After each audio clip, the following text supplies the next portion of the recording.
like the information that you get in this chapter on sympathy is it takes you from just the basics of you learn what a LAR is, you learn how to what it means to split your mind into different pieces, and you learn what the heart of stone is.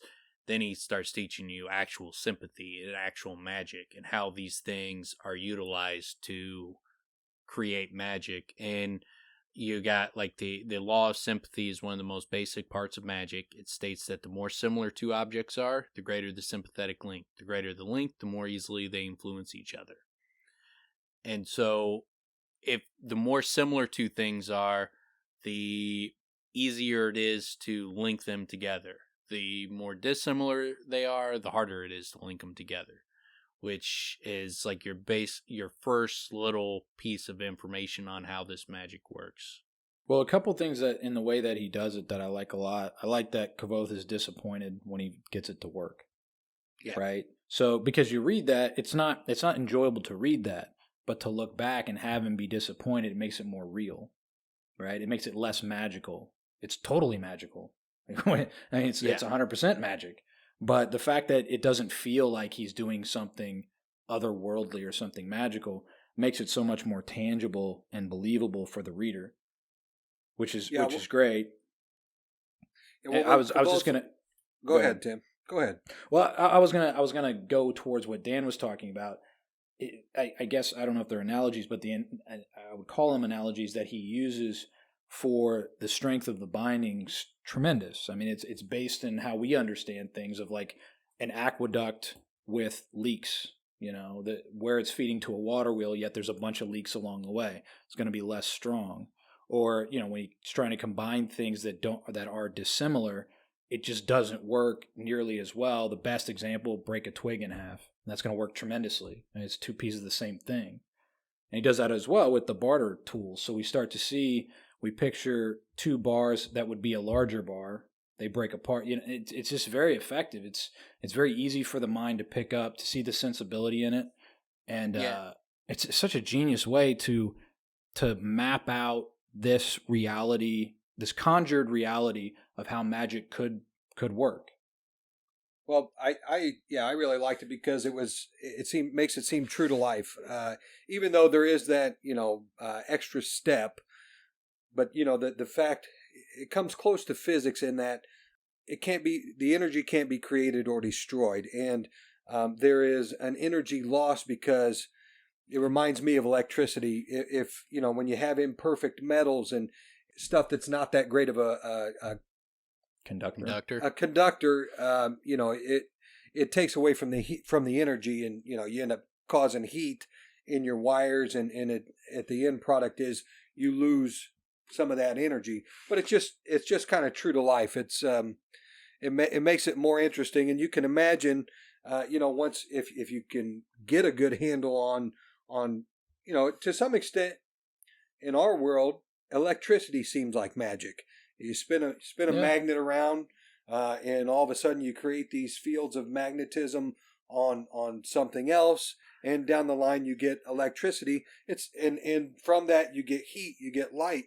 It's almost the exact same thing without the.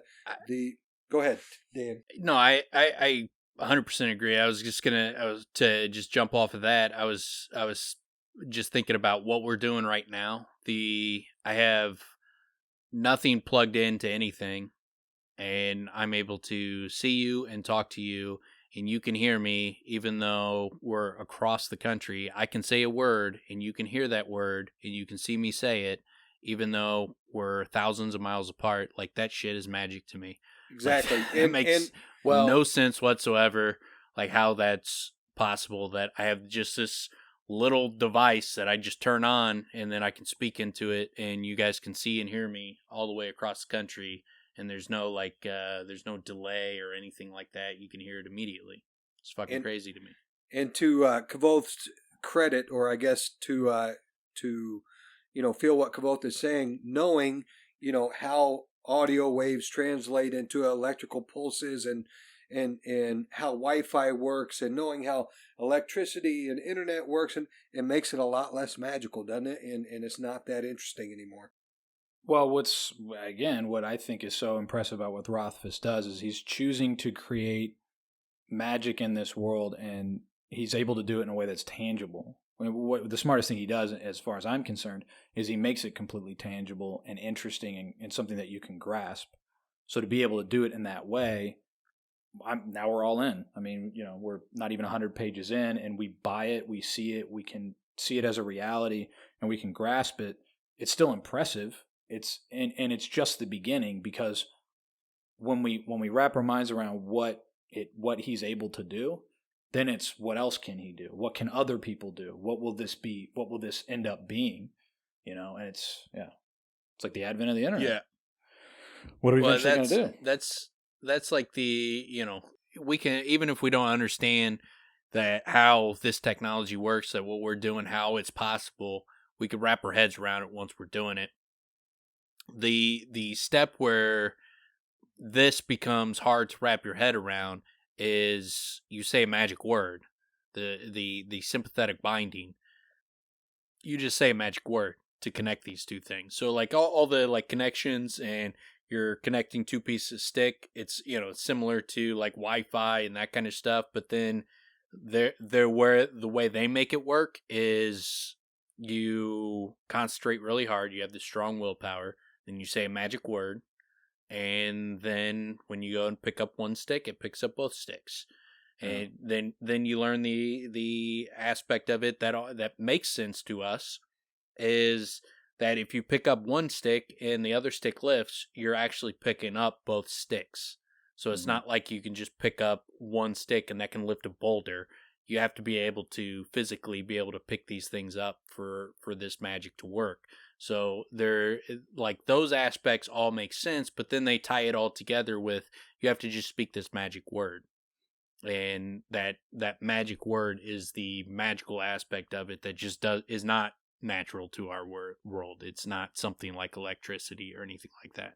Well, if you've ever read novels that have telekinesis, I haven't experienced, or at least I can't picture in my mind now or recall a telekinetic situation that was like this, where I can actually picture the steps of the process leading into what they're eventually able to do. This is very much like telekinesis. It's very similar to it, yet it's just faith. Like when I read Carrie, it's just faith.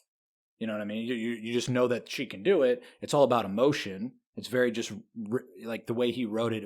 And I'm going back to like 8th grade when I read that. But I'm trying to, what I picture, it was just very much, it was written on emotion itself. And it was all that pent up emotion that became something that then could be used. It was almost like when, he calls the name of the wind. It's when that superheated emotion combines with that capability.